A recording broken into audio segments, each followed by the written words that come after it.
Welcome to Twist Vault. Ready to level up your English?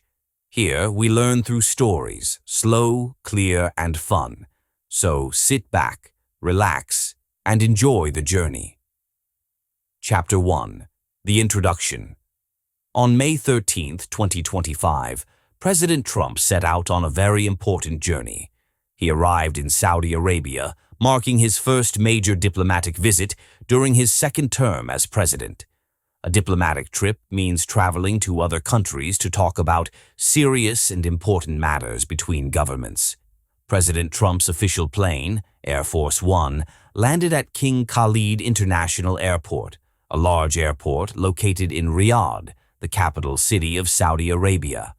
A warm and respectful welcome awaited him. As he stepped off the plane, Crown Prince Mohammed bin Salman, the top leader of Saudi Arabia, was there to greet him personally. A long purple carpet was rolled out on the ground for President Trump, a gesture that showed great respect and honor.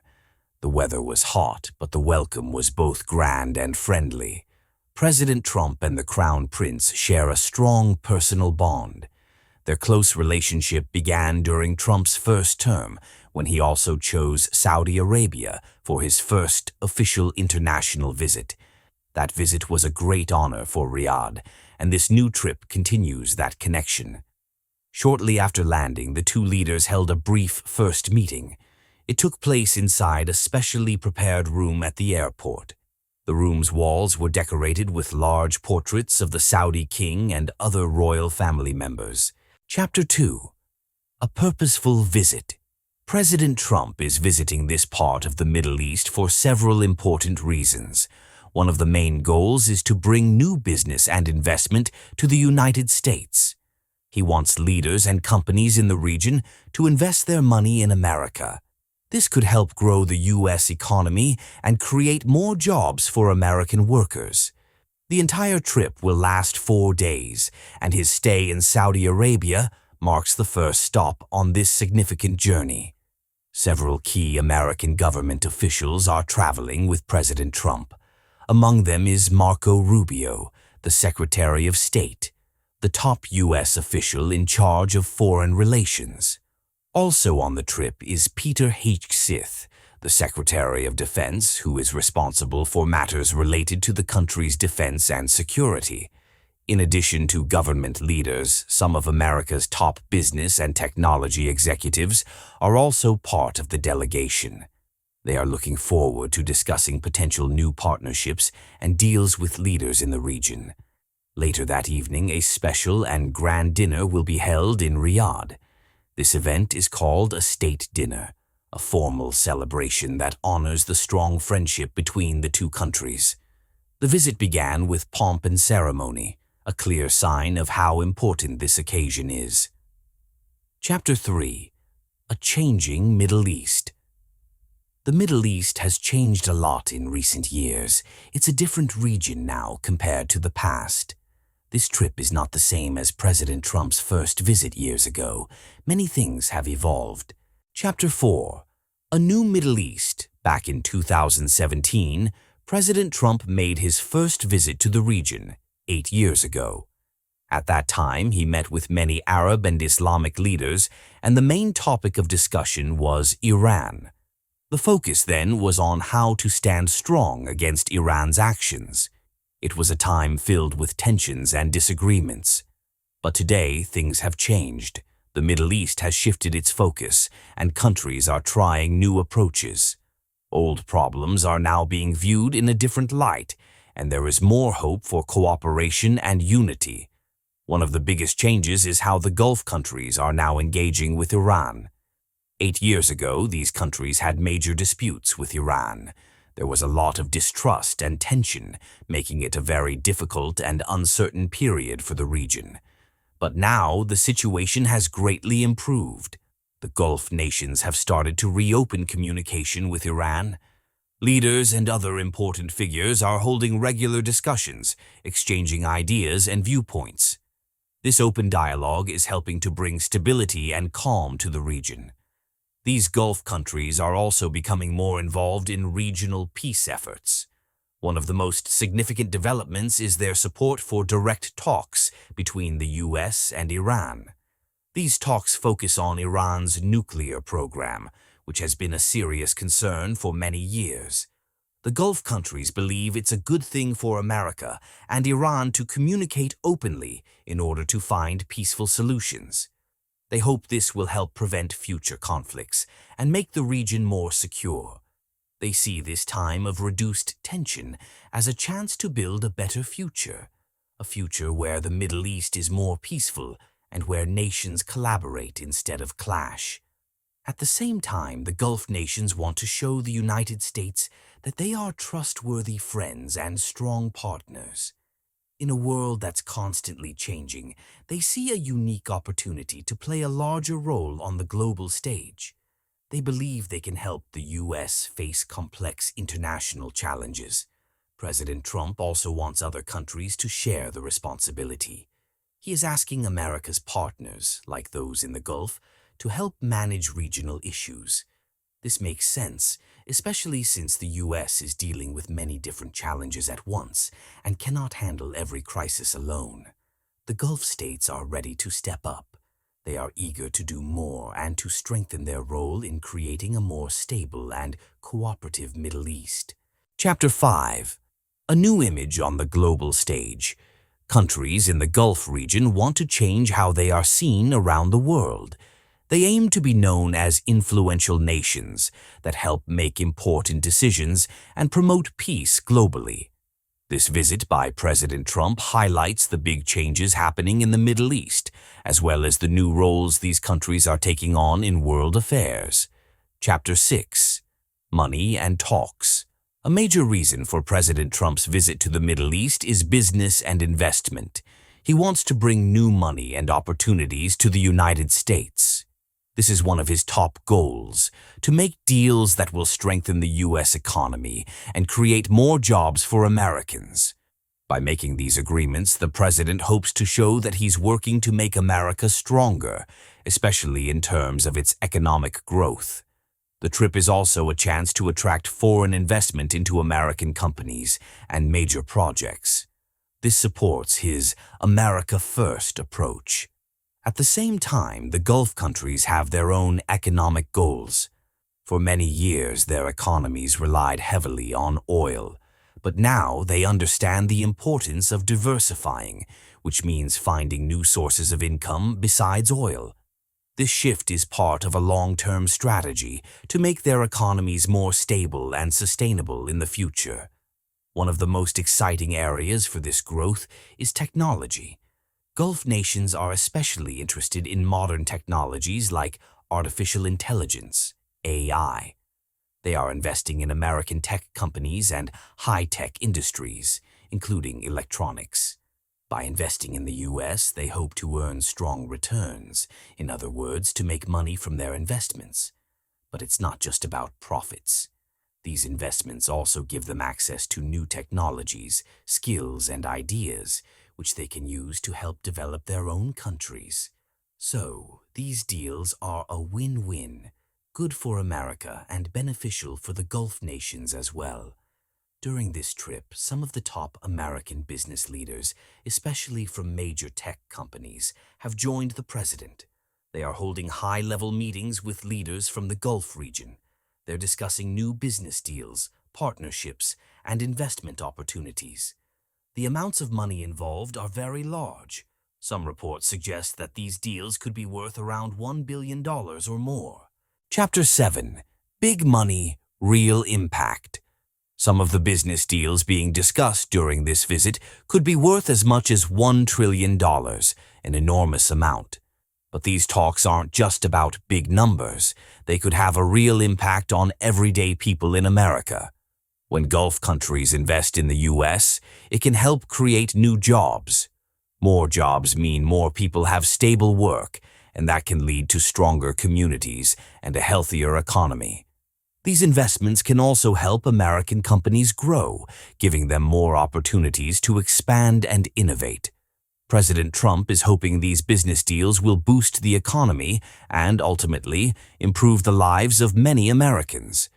That's why money and business talks are such a central part of his visit. Chapter 8. Big Problems to Solve.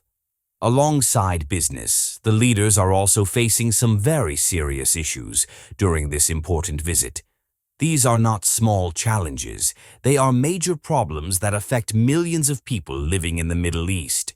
Finding good solutions won't be easy, but it's essential work for the sake of peace and progress. The hope is that by talking openly, the leaders can find ways to bring stability and improve lives across the region. One of the biggest and most urgent topics is the war in Gaza.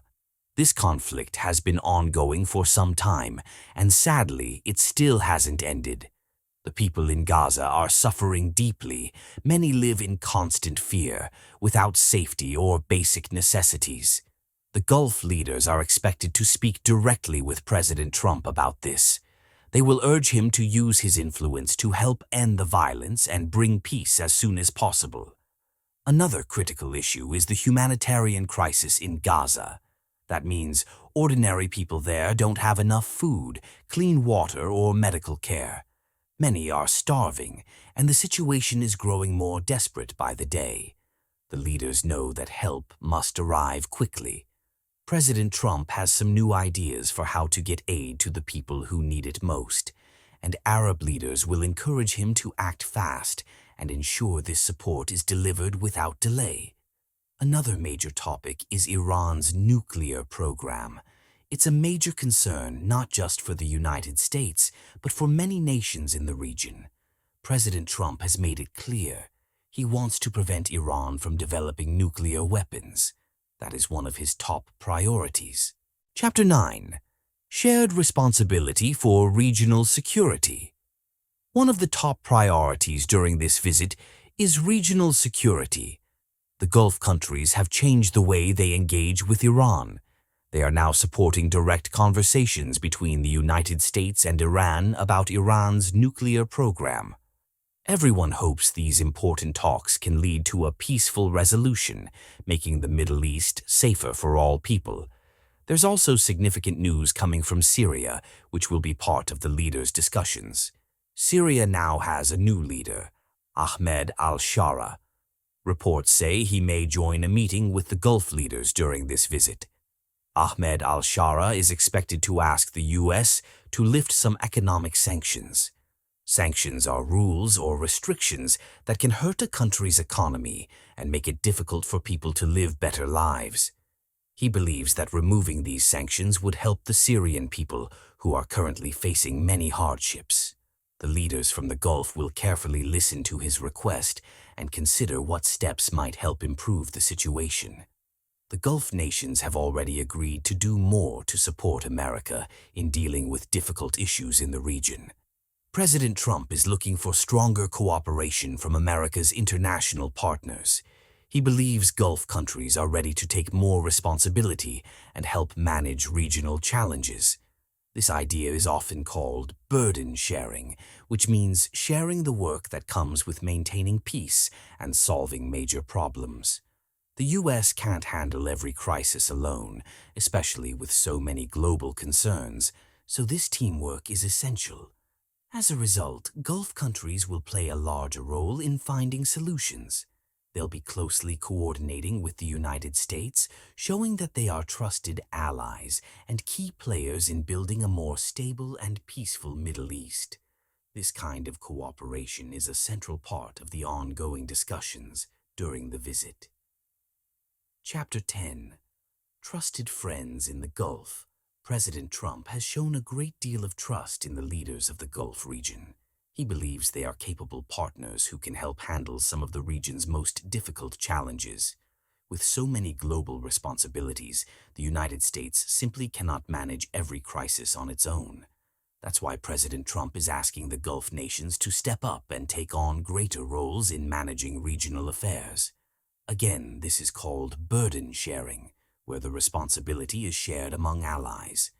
By giving the Gulf countries more responsibility, President Trump is showing that he views them as strong, dependable partners.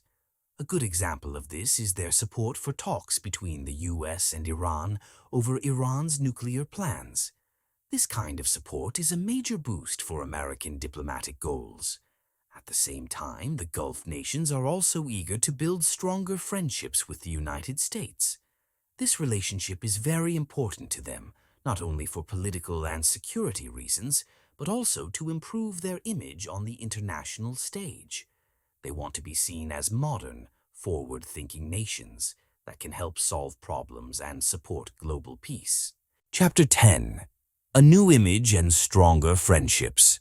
For a long time, many people around the world had negative views about the Gulf countries. But now, these nations are working hard to change those perceptions. They want to be seen as modern, helpful, and powerful, countries that are active players on the global stage. A visit from the President of the United States is a great opportunity to show this new image to the world. The Gulf leaders see this as the right moment to present themselves as key partners for America, especially now that global politics are shifting. One of the most important leaders in this new era of friendship is Crown Prince Mohammed bin Salman of Saudi Arabia. He is the primary ruler of the country and holds a central role in building strong ties with the U.S. President Trump has a very close and personal bond with the Crown Prince. Just a few years ago, some world leaders didn't want to work with him, and he had a controversial reputation. But today, the Crown Prince personally greeted President Trump at the airport, showing just how much things have changed. Their relationship is described as warm and significant, and it highlights how important the Crown Prince has become to American strategy in the region. Another major example of changing relationships is Qatar. In the past, during President Trump's first term, he accused Qatar of supporting terrorist groups. There were also serious conflicts between Qatar and other Gulf neighbors like Saudi Arabia. But now the situation is very different. Today, Qatar is one of America's close allies.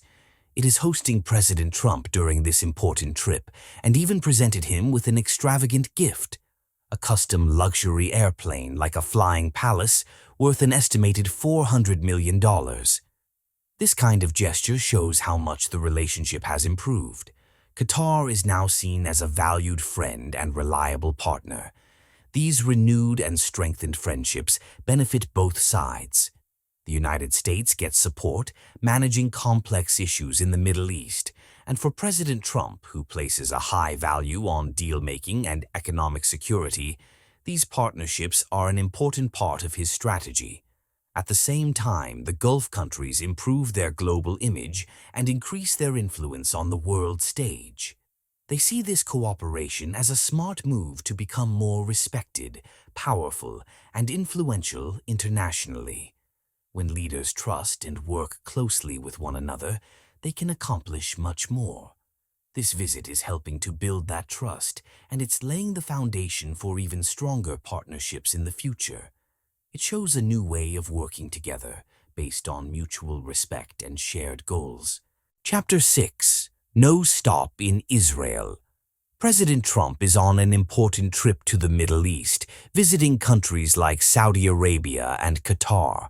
However, one country is noticeably missing from his travel plans: Israel. This is his first major international trip since becoming president again, and many people are paying close attention. The decision to skip Israel has sparked a lot of discussion. News outlets and political experts are asking, why isn't Israel on the list? Some believe this choice sends a message. It could mean that President Trump and Israeli Prime Minister Benjamin Netanyahu have some differences of opinion, possibly about how to handle the war in Gaza. There are reports that they don't fully agree on the military strategy, and President Trump might be uncomfortable with how the fighting is unfolding. For about 70 days, people in Gaza weren't receiving enough aid, which is a serious humanitarian issue. President Trump has been working on a new way to deliver help to those in need, and this may be another reason why he chose not to visit Israel right now.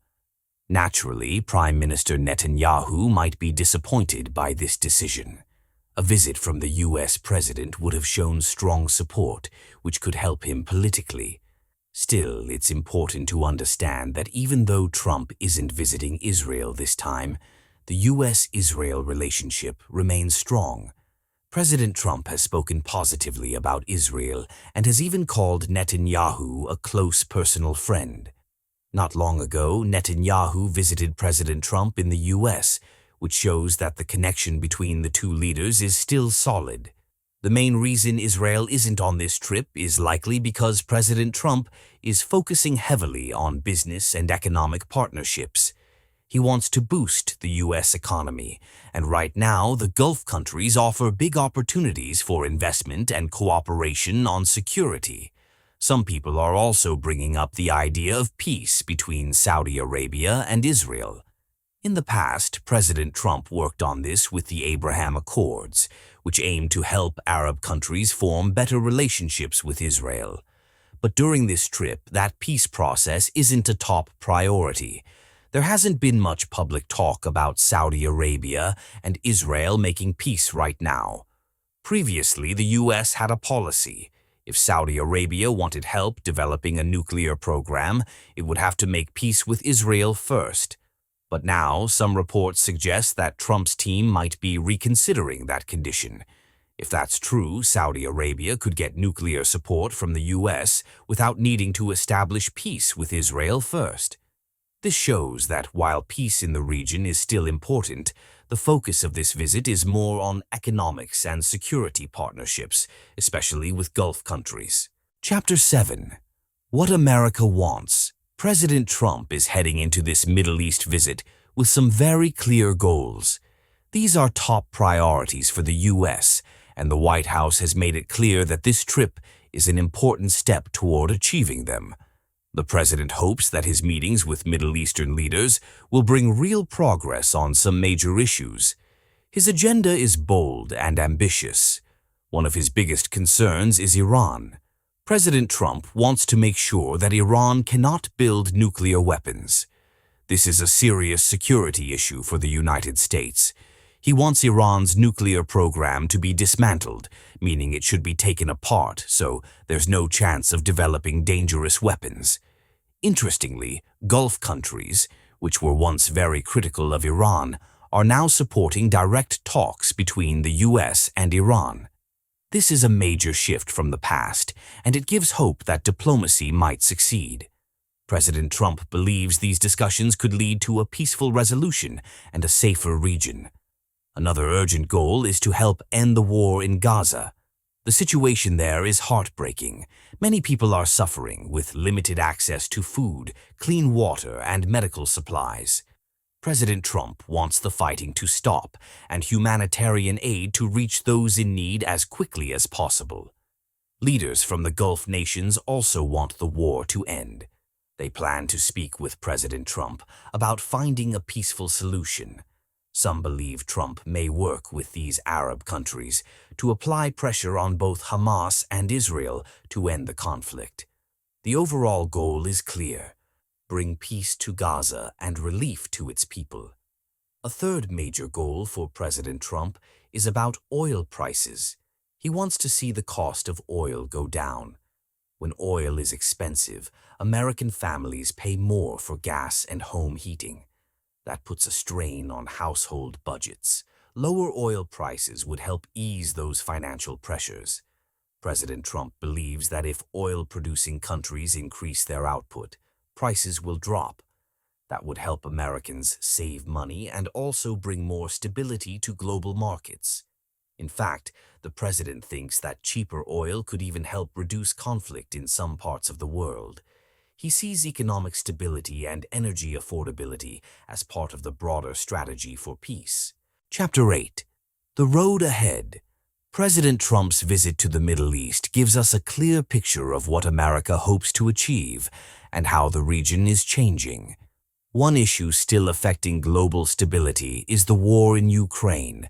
Lower oil prices could impact countries that depend heavily on oil sales, which in turn might influence the course of that conflict. This is why oil, Iran, and Gaza are such big parts of the president's agenda.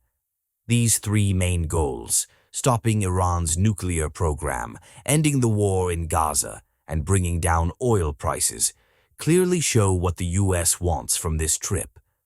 Strengthening relationships with Middle Eastern countries is also a key aim, especially when it helps both sides economically.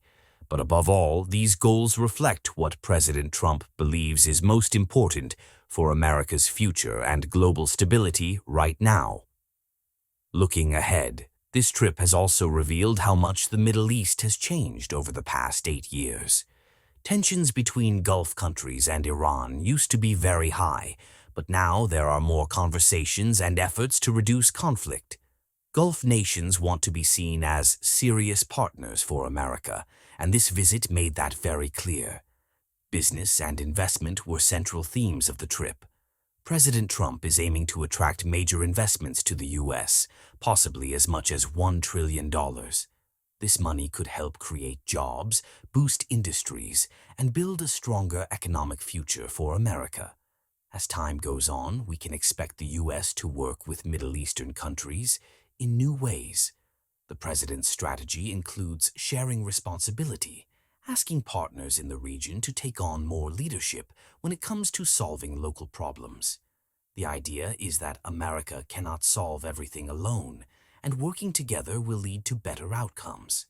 The focus is on building strong, long-term partnerships based on mutual goals, especially economic growth and security.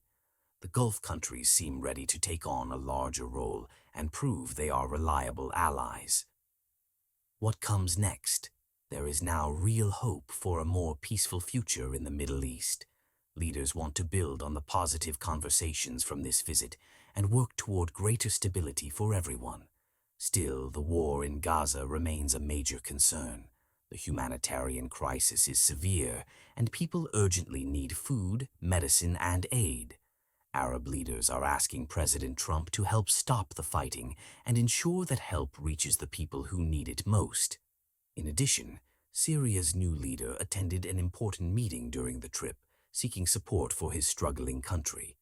As for peace between Saudi Arabia and Israel, it looks like that goal will take more time. There are no big announcements expected soon, but even without that, this visit could bring many benefits for both American businesses and the people back home. When Gulf nations invest in America, the impact is wide-reaching, and it could mark the start of a new chapter in U.S.-Middle East relations. In the United States, this is helping create new jobs. Investments are being made in cutting-edge fields like artificial intelligence and advanced electronics. This is a positive step for America's economic growth. If oil prices drop as a result of these discussions, it could ease the burden on American families by lowering the cost of gas and other essentials. Cheaper oil could also contribute to addressing other global challenges. The president's vision for the future is clear. Put America first. This means strengthening the U.S. economy and creating more opportunities for American workers. He believes that smart business deals and strong global partnerships are key to making this happen. At the same time, he's committed to tackling tough international issues, like preventing Iran from developing nuclear weapons and working toward peace in Gaza. This visit played an important role in pushing that agenda forward.